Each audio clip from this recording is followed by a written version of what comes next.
IPA Online, ao vivo da redação, estamos recebendo aqui, honradamente, estamos felizes, porque estamos recebendo aqui um velho companheiro de jornada. Hoje ele é bem sucedido nesse meio de comunicação, começou em jornal, começou em rádio, e, enfim, hoje ele é gerente de TV, é diretor de jornalismo, é âncora, ele é absolutamente, como ele começou? Tudo, porque sabe, faço tudo. Roberto Quirino está aqui. Foi um prazer, é um prazer imenso recebê-lo. Já recebeu o abraço do Kiko, o pai dele trabalhou com o Dr. Benedito Palhato. Enfim, ele é da casa. Hoje ele está em Belém do Pará, ele é gerente da TV Record, em Belém do Pará. Roberto, querido, é um prazer imenso, quase 40 anos que a gente não se vê, e tê-lo aqui. Como é que você está? Tudo bem? Tudo bem, Zé. É uma alegria muito grande estar em Sorocaba de volta, é uma alegria muito grande poder rever os nossos amigos de Sorocaba, as pessoas que fizeram jornalismo com a gente lá no comecinho, final dos anos 80, começo dos anos 90, né? Um jornalismo muito diferente do que a gente faz hoje, Sim. Um jornalismo muito diferente do que é hoje. A nossa profissão, ela mudou muito, né? Ela se transformou e a gente teve que se transformar junto, obviamente. Mas foi uma alegria, a gente já chegou para te ver, já nos encontramos com o Walter Calles, com o Urbano, encontramos a Thaís Zen no meio do caminho, que é de outra geração, é de outra época. Mas, enfim, a gente fica com o coração muito feliz de estar em Sorocaba, com o coração muito feliz de rever amigos tão queridos e que foram tão importantes, né, para a nossa história no jornalismo, para que a gente pudesse chegar onde a gente chegou hoje. A gente não pode se esquecer nunca do que nós aprendemos, do que nós passamos. Gratidão é a palavra que tem que estar sempre no nosso coração. Agora, Roberto, não vou falar que foi fulminante a sua ascensão. Foi de uma luta dura, mas de curto espaço de tempo. Aqui, ali, tal, aquela foi coisa rápido. toda. Você foi galgando os degraus, não em alta velocidade, mas pausadamente, mas muito mais rápido do que muitos esperavam que fosse. Sim. De cada um deles. Tal. Como é que foi essa sua arrancada? Sai do rádio de Sorocaba, jovenzinho, se casa, vai para Prudente e, de repente, explode para o Brasil. Pois é, eu comecei a carreira aqui em Sorocaba, no Diário, com ainda seu Vitor, né? Ainda seu Vitor e Dona Tereza estavam vivos. Foi seu Vitor que me contratou ainda. Sim. Né? E o Walter que me ensinou, o Walter De Luca, né? Sim. Filho do seu Vitor, que me ensinou a escrever, efetivamente. Foi o cara que sentou comigo e falou assim, não, olha, você leva jeito, mas você precisa aprender a técnica. Porque naquela época, a gente não tinha faculdade de jornalismo ainda em Sorocaba. Não é verdade. A gente não tinha formação, então eu era jornalista provisionado, enfim. Outros tempos, né, Zé? E a partir daí eu fui para a Metropolitana, porque eu sempre desejei o rádio. O rádio sempre foi o veículo que me fascinava, né? Desde adolescente. Eu passava o dia ouvindo as rádios do Rio de Janeiro, passava o dia ouvindo as rádios de São Paulo, então o rádio sempre me fascinou. E eu fui atrás do sonho, fui atrás daquilo que me fascinava. Fui para a Metropolitana, ainda como redator só, e depois tive a cara de pau de bater lá na Rádio Clube, onde você estava na época, e pedir emprego mesmo. Né? Sim, claro. Bater na porta e pedir. Você me deu a oportunidade, primeiro, apresentando boletins, depois... Logo em seguida, você já me botou para fazer reportagem de externa, a gente fazia aquele Jornal da Manhã ao vivo, que era uma loucura, com outra tecnologia, porque hoje é muito fácil você entrar ao vivo, mas naquela época não era. Então tinha unidade móvel, era uma coisa artesanal praticamente. Aí depois, um belo dia, você me botou para fazer plantão esportivo. Sim. Do nada, assim, tipo, vai fazer o plantão domingo lá. E eu sempre fui muito, disposto, corajoso, talvez. Exato, disposto a fazer. Eu acho que eu nunca tive muita noção, assim, de... Não sei explicar. Eu sempre olhei para o desafio e falei, não, eu dou conta. E fui. Arrojado. Dava um jeito, sei lá. E aí depois fui ser repórter volante e tal, entrei na Metropolitana. E aí quando abriu a TV Metropolitana, que foi a primeira TV da nossa cidade, né? Sim. Foi a primeira TV de Sorocaba, eu estava na Rádio Metropolitana e aí acabei migrando para a TV. Acabei migrando. Fiquei na TV, fiquei em Sorocaba até 94. E em 94 aconteceram duas coisas que foram determinantes na minha vida. Eu morava na época com a minha avó materna. Sim. E minha avó faleceu. E um pouco antes eu tinha casado. Eu tinha ido transmitir um jogo de basquete em Presidente Prudente. Sim. Pela Metropolitana. na época áurea do basquete feminino de Exato, Sorocaba, com exato. Hortência, Marta, Adriana, enfim, era um timaço. O Vendramini, que era o técnico. Dramini, Pedrinho. E aí eu fui para Prudente transmitir um jogo com a gloriosa Ápia, era Sim. um jogaço. E aí eu conheci minha esposa, que estamos casados, estamos fazendo 26 anos de casados. Eu conheci minha esposa em Prudente. E aí, enfim, ela transmitiu o jogo e acabei me encantando e casei em 94. Quando aconteceu o casamento e o falecimento da minha avó, eu fui para Prudente para passar uns dias mesmo, só para esfriar a cabeça, né? Sim. Aquela coisa, vou para casa da minha sogra e tal. E no caminho, conversando com a minha esposa, surgiu a ideia, por que a gente não muda para Prudente? Por que a gente não vem para cá e tal? Eu falei, olha, quem sabe, né? E eu fui bater na porta, ela morava perto da Band, Sim. em Presidente Prudente. E eu fui bater na porta da Band. Eu falei, ela falou, olha, a Band é logo ali e tal. Eu falei, vamos lá. E eu bati na porta da Band de manhã, fui recebido, aliás, por uma amiga querida que está aqui na TV Tem hoje, em Sorocaba, editora-chefe do Segunda Edição, a Solange Bendini. E eu fui de manhã, fiz o teste à tarde e fui contratado à noite. Que legal. Foi assim, agora, precisamos de você. Você explodiu, né? Foi agora. E isso, finalzinho de 94. Uns 2, 3 meses depois, aconteceu uma notícia relevante na região. E eu fechei um VT na época era Jornal Bandeirantes ainda, com Chico Pinheiro. Chico Pinheiro. E eu fechei um VT para o Jornal Bandeirantes, a gente mandou para São Paulo, e São Paulo gostou, e eu virei repórter de rede. E aí a coisa começou a andar, assim. E aquela região do estado... eu digo que eu dei muita sorte, assim, profissionalmente. Aconteceram coisas, mas eu tive a sorte profissional de estar lá naquele momento. Então, eu estava no momento em que o Pontal do Paranapanema era o foco das invasões do Movimento Sem Terra. Com Zé Rainha, de Olinda, aquela confusão, o DR e tal, e eu estava lá. Então, eu emplacava matéria no Jornal da Band todo dia, quase. Todo dia era assunto. Aí, depois, os presídios foram para aquela região do estado. Aí, Fernandinho Beiramar foi transferido para lá. Aí mataram o juiz corregedor de Presidente Prudente, Dr. Antônio José Machado Dias. Então, eu fiz todas essas grandes coberturas sozinho. E a Band, um pouco pela estrutura, um pouco pela confiança que a minha chefia de São Paulo tinha no meu trabalho, eles me confiavam essas grandes coberturas sozinho. Tipo, você vai lá e você faz.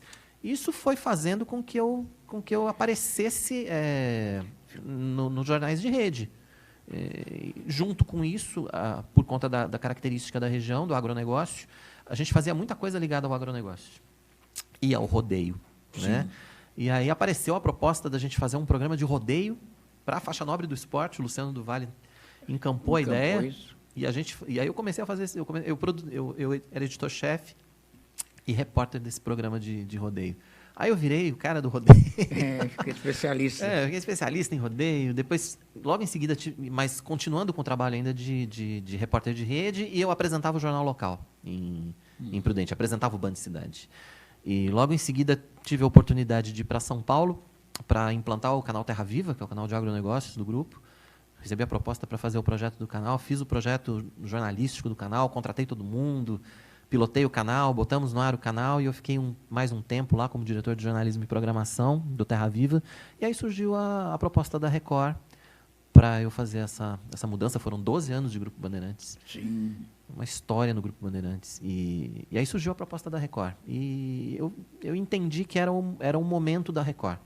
Foi em 2006 isso. Eu estou há 13 anos no grupo. Há 13 anos na Record. Eu entendi que naquele momento a Record estava vindo para o mercado de uma maneira muito, muito forte. Estavam tirando gente da Globo, tirando gente das concorrentes. Estava montando um novo jornalismo da Record, uma nova proposta. Nova filosofia, padronização das programações locais e tal. E aí, pela minha experiência, o Douglas, que era o vice-presidente de jornalismo, que saiu recentemente, né? Foi para montar a CNN agora, recebi a proposta de ser gerente de jornalismo. E aí fui para Goiânia, depois fui transferido para Salvador, depois voltei para o interior de São Paulo. A partir de Ribeirão Preto eu fui gerente interior SP. E passou há 7 anos passei, porque essa gerência interior SP na época, ela cuidava de todo o interior aqui, era né? Abrangente. Era Ribeirão, São José do Rio Preto e Bauru e as cidades... E Franca. Porque Ribeirão e Franca são a mesma emissora. Mas eram essas 3 emissoras e todas as suas sucursais. Então, Sorocaba, Itapetininga, Araçatuba, enfim, era uma loucura. Presidente Prudente, era uma loucura. Mas eu conseguia dar conta. Olha o Ringo. O Ringo, esse amigo. Esse está sempre presente, Dos né? tempos de Metropolitana também. A gente do trabalhou seu tempo. junto. Ele apresentava o Jornal da Metropolitana. O Ringo. E a voz bonita, né? Não, um vozeirão, uma né? voz privilegiada, né? Inveja Bem santa, cuidada. inveja santa da voz do Ringo, porque essa vozinha média nossa aqui, né? A gente fica meio escondido. Né, não pode não. Mas aí a gente foi tudo muito assim. Não sei, acho que foi um passo de cada vez, como você disse, Zé. É um passo bem dado, né? Com firmeza, né? Foi um passo de cada vez. Mas foi muito mais longe do que eu imaginava. Não queimou etapa. Não. Mas assim, eu sinceramente, quando eu entrei lá na tua sala para pedir emprego, Sim. eu não tinha noção de onde isso ia dar. Eu não tinha noção do que ia acontecer. Sinceramente. Mas é assim mesmo, né? As pessoas não sabem o que vai ser amanhã, porque não existe amanhã. O que existe é o passado, o seu sonho de ontem e o dia de hoje que está vivendo, né? Eu não sei o que vai ser amanhã, né? Porque as pessoas chegam e dizem, Zé, se não fosse você, não, eu só fiz isso com a mão e mostrei aquele caminho. Quer dizer, você foi isso, né? Bem isso. Hoje um profissional sério e tal. Hoje eu escuto isso também, que você tá falando, e eu tenho essa tua resposta. Tipo assim, as pessoas vêm me agradecer porque ao longo desses anos todos, Sim. e desses anos todos de gerência, enfim, eu tô há 15 anos, né? Como gerente, 13 na Record, mas antes na Band, no Terra Viva, eu também era gerente de jornalismo e programação. Então, muita gente boa começou, que foi meu estagiário, eu dei chance para ser repórter e etc e tal. E é isso, a gente acho que mostra o caminho. Mas eu acho fundamental que a gente não perca esse sentimento de gratidão pelas pessoas que nos ajudaram. Não esquecer jamais. Pelas pessoas que acreditaram na gente, que mostraram o caminho. O primeiro passo, que mostrou o caminho certo. Mostraram o caminho, exatamente. E que deram os conselhos certos na hora certa, como foi seu caso comigo tantas vezes. Sim. A gente sentava para conversar e disse, olha, isso aqui sim, isso aqui não. Vai aqui, não faz isso. Porque houve, né? Sim. Houve. Sim. Assim como a gente vê muita gente que a gente faz esse mesmo trabalho que você fez comigo e que eu tive já a oportunidade de retribuir com outros grandes profissionais e que não seguem. Sim. É porque isso eu aprendi muito, né? Por exemplo, para eu começar, teve um Ferraz Filho aqui em Sorocaba que deu a primeira chance. Quer dizer, então e a primeira transmissão internacional, sempre eu falava dele e tal, mas a primeira transmissão internacional, eu abri o microfone da Rádio Gazeta numa Copa do Mundo, graças ao Ferraz Filho, estou transmitindo uma Copa do Mundo, tal. Tudo bem, tal. Quando ele me viu aqui, Zé, não fale isso. Sabe aquela coisa... É aquela coisa nossa, assim, é você, não, cara. É uma gratidão. Se não fosse você, eu não estaria numa Copa do Mundo, não estaria... Porque quando eu abri uma transmissão do Chile, estou na frente da Cordilheira graças ao Ferraz Filho, que deu a primeira chance, lembrando o primeiro passo. A gente não pode esquecer nunca. Por que a gente não esquece o tamanho da gente? Por causa do primeiro angu, né? O primeiro passo. Então, a gente não pode esquecer as pessoas que deram a mão para a gente. E hoje a gente tem uma realidade no mercado muito diferente, porque hoje, assim, eu recebo currículos de pessoas querendo vaga e academicamente, ou formação acadêmica deles, é melhor que a minha. Porque, assim, o cara, ele é um moleque que ele já tem formação, ele já tem pós, ele já fez doutorado, ele já fez não sei o quê. Eu fico olhando para os currículos e falo, meu Deus do céu, né? Mas na nossa época, não. Na nossa época era tudo mais artesanal. Quando eu fui te procurar, eu não tinha feito nem faculdade ainda, até porque não tinha faculdade aqui. Então, assim, era uma coisa meio... Eu acho que eu levo jeito para o rádio. Não é? Tem uma que coisa dar meio chance, assim. Né? Porque o duro é a chance, porque quando eu vi pela primeira vez no rádio... Olha o Paulo Alonso. Né? Esse também é colega da Metropolitana. A Metropolitana tem história, né? Uma pena que tudo se acabou. Foi a primeira? Para ser, hoje, seria ombreando a Record, o SBT e a TV Globo aqui em Sorocaba, que foi a primeira, e no momento a primeira tinha tudo para ter o campo dela. Falar, estou aqui na minha, a Globo está ali, a Record está aqui, o SBT está ali. Né? E a Metrô fez coisas tão desbravadoras naquela época. A gente começou a transmitir basquete, a gente viajava com os times para fazer, a gente transmitia carnaval ao vivo, era uma coisa doida, assim, a Metropolitana. A gente não era ninguém, a gente era tipo meia dúzia. Nós éramos meia dúzia. Eram sonhadores, né? Nós éramos meia dúzia. Os fundadores da televisão. E a gente resolvia assim, tipo, vamos fazer, sei lá, vamos fazer tal coisa, bora. E a gente tinha um equipamento só. A gente desmontava o estúdio inteiro, botava numa Kombi e ia fazer o jogo. E voltava de madrugada e montava o equipamento todo de novo, porque a gente precisava do equipamento montado para fazer os jornais do dia seguinte. A gente não tinha medo, não tinha... Enfim, não tinha parâmetro. Não. Pensado hoje com o meu conhecimento, com a minha carga profissional, com a minha história, eu olho para aquilo e falo assim, meu Deus, né? O que a gente fazia? Então, nós vimos uma Sorocaba nascer nessa área da comunicação. Sim. Porque quando que a gente ia imaginar... Nossa, tem alguém botando uma foto aí de 1900 e alguma coisa, né? Olha o Mânlio lá, cara. O Mânlio Júnior. Isso é coisa do Emerson. É o Bruno. Eu não tô nessa foto não, viu? Mas é do seu tempo. Mas é do meu tempo, é a galera do meu tempo. Essa viagem eu não tava, não. Essa viagem eu não tava, não. É o Mânlio Júnior, o Bruno, o Emerson tá aí também, né? E eu não sei mais quem é, não. O Hélio que era... O Hélio está aí. O Hélio que é cinegrafista. Os outros também não lembro, não. Tudo tem um começo, né? Não é? É um começo. Quer dizer, Sorocaba viveu isso, né? Sorocaba é uma cidade desbravadora. Sim, pela sua própria característica, pela sua própria história. O jeitão de Sorocaba o jeitão do sorocabano é imbatível. É verdade. As pessoas falam, nossa, não acredito. Mas tem que acreditar, porque Sorocaba tem essas coisas de acreditar ou não acreditar. Né? E acreditar e fazer, né? De fazer. Sorocaba fez e continua fazendo e vai fazer muito, né? Principalmente nessa nossa área de comunicação, tal, quer dizer, quando eu lancei o Kiko no rádio, por exemplo, nunca imaginar que ele ia ser meu patrão.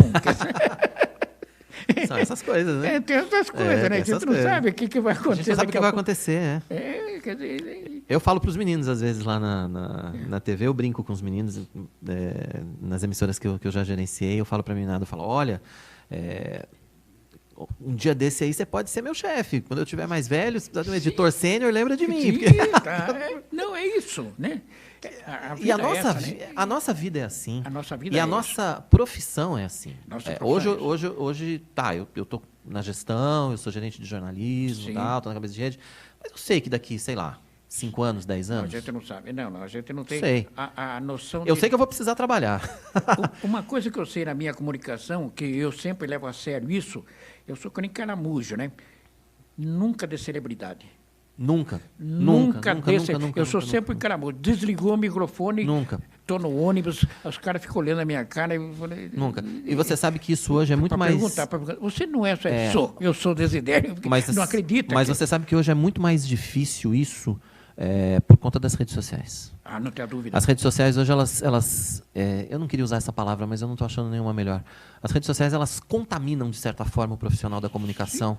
Sim. E ele passa a se enxergar como artista, como estrela. Exato, e não é. E não é. Nós somos operários da comunicação. Nós temos que fazer as estrelas. Eu falo isso sempre para a meninada. Falo, gente, nós somos operários da comunicação. Exatamente. Nós fazemos comunicação. Eu falo que sou boia fria da comunicação. É isso que nós somos. Eterno boia fria, porque a nossa função é fazer as estrelas. Mas hoje é muito mais difícil isso. Em favor de um povo. Sim. Né? Hoje é uma responsabilidade social.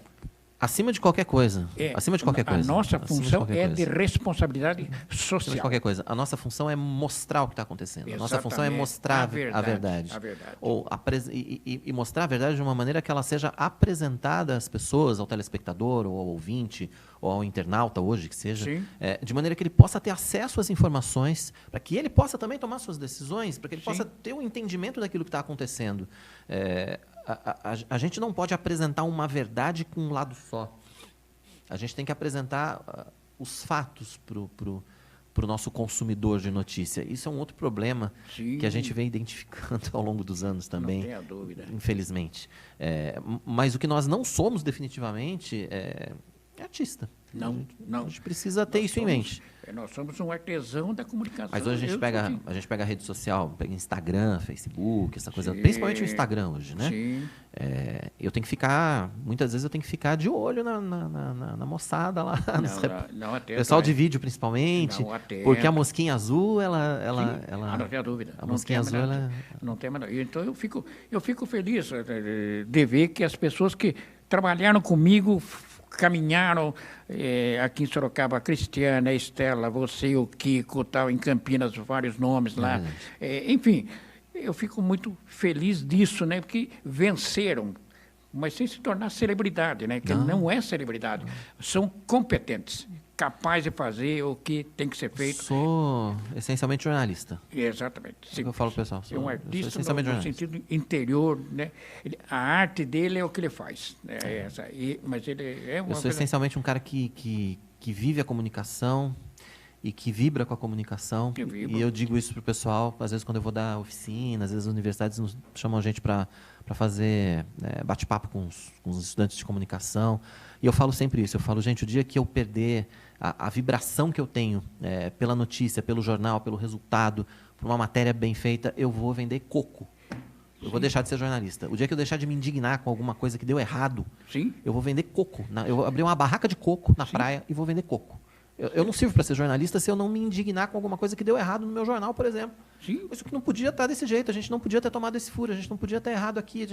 O dia que eu perder isso, essa paixão que eu tenho pela notícia e pela comunicação, pela precisa informação, o dia que a gente perder isso, a gente deixa de fazer. Eu espero não perder, eu espero continuar sempre com essa mesma vibração e eu quero, se Deus quiser, eu quero morrer trabalhando. Assim. Não quero deixar não quero deixar microfone. Tá. Enfim, a gente vai se transformando e isso é fundamental. A gente não pode ficar parado no tempo. Não. E eu vejo alguns amigos que infelizmente pararam numa determinada época e não evoluíram. Sim. Esse é um outro aspecto perigoso da nossa profissão. A gente achar que sabe tudo. Não, olha, eu já fiz XYZ, então eu não tenho mais nada para aprender. Não. A humildade necessária. Você tem tudo para aprender. Exato. Você tem tudo para aprender com gente mais velha. Aluno. É um eterno aluno. Tudo para aprender com gente mais nova do que você. Sim. Eu digo que Deus me deu a graça de ter minha filha jornalista, né? Sim. Ela se formou no final do ano passado. E de vez em quando a gente fala sobre jornalismo, claro, Sim. né? E ela, enfim, foi criada dentro de televisão, essa coisa toda, mas ela foi para outro caminho, que ela gosta mais de assessoria de imprensa e tal. Mas ela é muito focada e ela entende muito dessa coisa da comunicação de rede social, essa comunicação mais moderna de hoje, né? Sim. E ela me ensina coisas assim que eu falo, caramba. E outros jovens que estão começando na redação falam, não, olha, chefe, eu acho que isso aqui, se a gente fizer desse jeito, acho que se a gente for por esse caminho, acho que se a gente fizer isso... Tem vários vieses, né? E ao mesmo tempo, a gente pode passar a nossa experiência para essa garotada. Tipo, olha, não, faz assim, mas faz isso também, porque a gente já fez coisa que deu certo e já fez coisa que deu errada, né? Não tem dúvida. A criação crie, né? Crie. E acontece. A gente precisa estar disposto a essa transformação constante da nossa vida. E a gente precisa estar disposto a aprender sempre. A gente não pode perder isso. É isso que é a beleza da coisa. A gente que está lançando jovens no campo, você vai lá e fala, mas nunca entrevistei. Não, o duro é a primeira pergunta. Fez a primeira, você fica 3 horas lá entrevistando o governador do estado, o prefeito. O Paulo Mendes, você fez isso comigo. Prolixo, tá? Fez isso comigo. É assim que se aprende. Me botou numa viatura e falou assim, vai lá entrevistar o Paulo Mendes ao vivo. Eu nunca tinha feito uma entrevista ao vivo na minha vida. Tinha feito algumas entrevistas, obviamente, de jornal e tal. Eu não sabia por onde começar, né? A Viviane, por exemplo, uma repórter que eu lancei aqui em Sorocaba, fez um teste e tal, caprichou, errou, pulou, tal. Você está contratada. Por quê? Eu errei tudo. Porque você não falou... É uma porcaria isso aqui, isso não é teste, né? Eu pensei que ia dar uma coisa pesada, nem ligo. Não, você está contratado porque você não falou que era melhor do mundo. Com diploma e melhor. Você vai fazer um... Aí eu dei uma primeira pauta dela. O governador do estado veio entregar viaturas aqui na praça. Ela ficou um pouco nervosa, menina. Não, mas não sabia. Eu vou fazer uma matéria na praça, eu dei o gravador na mão dela. Falei, entrevista o governador. O governador, o prefeito, o comandante da Polícia Militar, essa é a sua pauta. E não faço nenhuma pergunta. Mas eu entrevistar o governador. O duro é a primeira pergunta. Se você fizer bem a primeira pergunta... O resto vai. No mínimo, você vai falar, sua esposa está bem? Ele respondeu, você emenda tudo. É isso. E o telefone não para. O telefone não para, né? O telefone não para. O Emerson, gostaria que você viesse aqui, já que estamos encerrando o nosso ao vivo da redação. O telefone é o tempo do programa. O telefone... O telefone é o... A gente não trabalha com ponto, e o telefone está dizendo, Zé, está na hora de encerrar. Mas não é isso, não. É gente querendo participar. Porque está na hora mesmo. Emerson vem aqui, dar um abraço no Roberto, porque vocês trabalharam juntos, nunca se imaginar que você ia ver o gerente, que eu falo, diretor de jornalismo, o nosso Roberto Quirino. Dá um abraço a ele, ao vivo, no nosso programa, ao vivo da redação. A gente trabalhou junto na Metropolitana. É mesmo, é. Sei lá que ano que foi isso, 90 e pouco. 90, que maravilha, hein? Antes, E é bom encontrar pessoas assim, né? A gente fica tanto tempo sem ver, às vezes, os amigos, porque a gente vai sendo levado pelo turbilhão da vida, né? Não tenha dúvida. Turbilhão do trabalho, turbilhão da família, enfim. É sempre tudo muito corrido e, às vezes, os caminhos do jornalismo afastam a gente, que foi o que aconteceu no meu caso, né? Estou muito longe, né? Não é fácil sair de Belém do Pará, onde eu estou hoje, ou mesmo de Salvador, se eu estivesse, e vir a Sorocaba, com tempo, enfim. Sim. Mas aí quando a gente tem essa oportunidade, é isso, eu estou muito feliz. Eu estou muito feliz de estar aqui, eu estou muito feliz de rever todos vocês, especialmente você, e enfim, tem uma galera ainda para gente visitar. Eu fico feliz de ver essa criançada vencendo, isso que me deixa feliz. E muito obrigado, Roberto, pela sua presença aqui no sistema de comunicação da Ipanema. Foi um prazer, foi um prazer. Nós ficamos maravilhados com você, com o seu sucesso. O seu sucesso é o sucesso de todos nós, né? Evidentemente, né? A gente tem que torcer e tal, porque lembrar pessoas boas que passam pela frente da gente e vencem, né? Eu queria agradecer a acolhida, a sua, do Walter Calles, do Urbano, do Kiko. Agradecer a acolhida dessa casa e dizer que é uma alegria muito grande mesmo, estar em Sorocaba, na minha cidade, com as pessoas que me viram começar, que me viram, enfim, nascer nessa profissão. Um abraço, obrigado. Esse é meu amigo de sempre, bom menino que deu certo. Emerson, obrigado por este programa ao vivo da redação, e está em todo o sistema de sociais que nós temos, de redes aqui, Instagram, YouTube, tal, aquela coisa toda, mas o Roberto Quirino merece um grande nome da TV Record do Brasil.